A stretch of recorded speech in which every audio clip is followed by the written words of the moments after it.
세금으로 다 날아가고 없어요. 지금은 그런 시대는 갔어요. 상투에서 잡는 분들이 많아요. 2천만 원이라는 돈이 남는 거야. 왜 하고 싶은지. 배보다 배꼽이 클 수 있다. 잘 받으셔야 돼요. 사랑합니다. 안녕하세요. 노랑원 언니와 부동산 할래. 노랑원 언니와 부자 될래. 놀부 여지영입니다.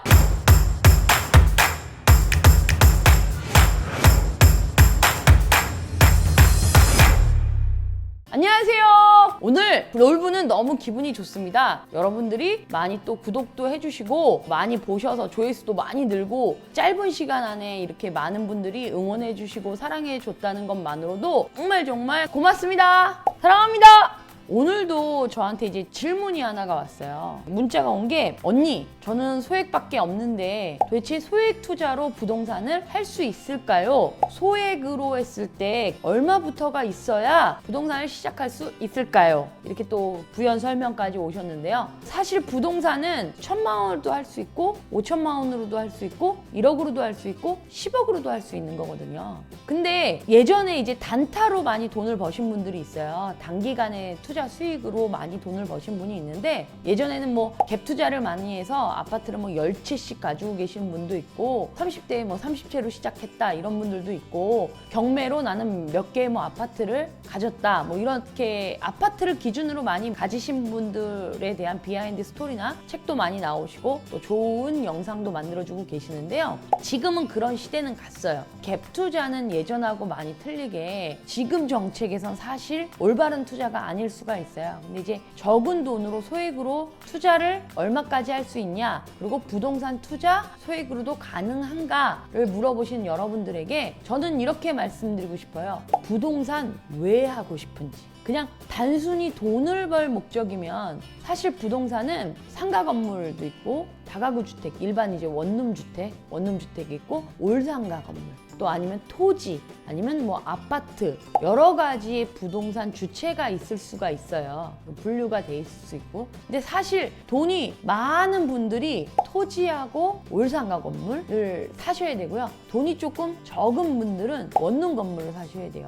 왜냐? 원룸 건물 같은 경우엔 보증금이라는 게 있잖아요. 전세를 줄 수도 있고 월세를 줄 수도 있고 반전세를 줄 수도 있어요. 그래서 내가 부족한 부분을 돈이 좀 부족하면 보증금으로 인해서 내 투자금을 조금 줄일 수가 있는데 사실 올상가 건물은 사실 은행권이나 큰 금융회사 외에는 전세로 잘 안 들어가거든요. 그리고 올상가는 사실 내 투자 자금이 엄청 많아야 돼요.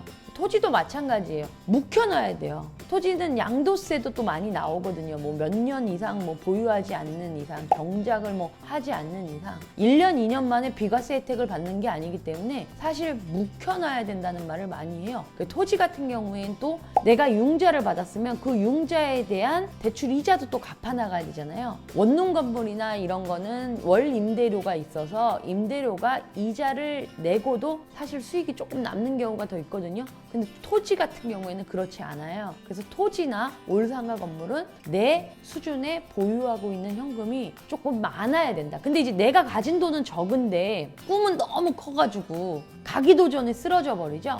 그러지는 마시고 내가 가지고 있는 걸 우선은 털어놓으셔야 돼요. 뭐 나는 소액 투자 얼마만큼 가능해요. 그러니까 1,000만 원, 2천만 원으로도 가능한 부동산이 있습니다. 그런데 뭐 아파트가 1억 8천이에요. 2억이에요. 2억 5천이에요. 근데 사실 저희 지방에서 지금 역전세가 일어나고 있어요. 그러면 아파트 판매 금액이 떨어지고 있다는 거거든요. 떨어졌는데 전세는 그만큼 많이 떨어지지 않았어요. 그래서 내가 뭐 2억이라는 아파트가 있으면 한 1억 8천까지의 전세가 가능해요, 지금. 그럼 2천만 원으로도 나는 부동산 투자를 할 수가 있는데 여기서 아파트 전세금이 올라갔으면 사실 내가 2천만 원을 투자했는데 아파트 전세금이 1억 8천이 아닌 2억 2천까지 올라가면 나는 4천만 원에 대한 갭이 생기죠. 아파트가 전세가 1억 8천이었으니까 4천만 원이 올라갔잖아요. 그럼 난 2천만 투자했으니까 2천만 원이라는 돈이 남는 거야. 그걸 바로 이제 갭 투자라고 하거든요. 돈을 못 버는 분들이 예전만 생각해요.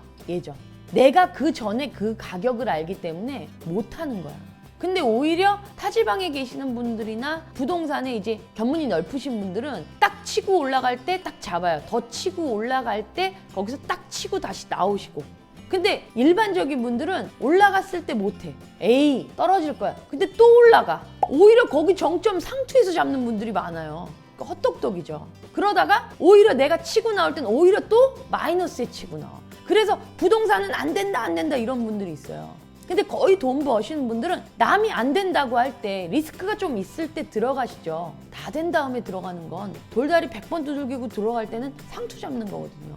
토지는 묵혀야 된다. 그리고 절대 부동산 투자할 때 1, 2년 안에 단타 치는 거 이제는 안 돼요. 2천만 원이 있어도 예전에는 단타로 치고 빠지고 몰래 해서 1억 가지고 뭐 열채도 샀다 막 이런 말 나왔는데 지금은 정책이 바뀌었다. 그래서 지금은 부동산 투자를 하려면 1, 2년으로 단타 치는 거면 세금으로 다 날라가고 없어요. 세금으로. 그러니까 나라 좋아하는 일만 하고 나는 부동산 벌지도 못하고 그러니까 못해도 내가 어느 정도 선까지는 보유를 해야 된다. 보유를 해야 그만큼 이익을 보고 나갈 수 있는 거지. 진득한 맛이 있어야 돼요. 부동산은 어느 정도는 본인이 묵힐 줄 알아야 돼요. 근데 토지는 장기간 묵혀야 돼요. 토지는 양도세 감면도 적어요. 엄청 적어요. 그래서 세금을 정말 많이 내요. 생각보다 양도세를 엄청 많이 내요.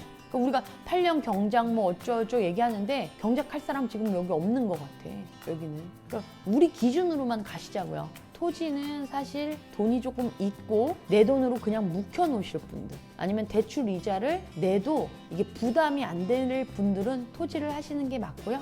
올상가 건물도 꼬마 빌딩 같은 거 갖고 싶어 하시는 분들도 현금이 어느 정도 있어야 된다. 올상가 같은 경우는 쉽게 말하면 보증금이 전세로 들어오는 게 상가는 많지 않다. 토지하고 상가 건물은 현금이 많아야 된다. 원룸은 다가구 주택 같은 경우는 방을 전세 보증금으로 뺄 수 있기 때문에 소자본으로도 가능할 수 있고 아파트도 소자본으로 투자가 가능하다. 아파트, 빌라, 다가구 주택은 내가 가지고 있는 돈으로 소자본으로 투자는 가능할지언정 건물 같은 경우에 다가구 주택은 단위가 크겠죠? 그럼 부대 비용이 많이 나가겠죠? 배보다 배꼽이 클 수 있다. 뭔지 아시겠죠? 내가 가지고 있는 재정 상태에서 몇 년을 묵히고 차후에 얼마가 나와서 보증금을 빼서 월세로 전화해서 난 연금처럼 받아먹든지 노후를 위해서 쓰겠다. 아니면 차후에 나는 시세 차익을 보겠다 했을 때 계산법과 실거주자의 계산법은 또 틀려요. 그러니까 컨설팅은 제대로 용한 사람한테 잘 받으셔야 돼요. 어설프게 받으시면 안 돼요.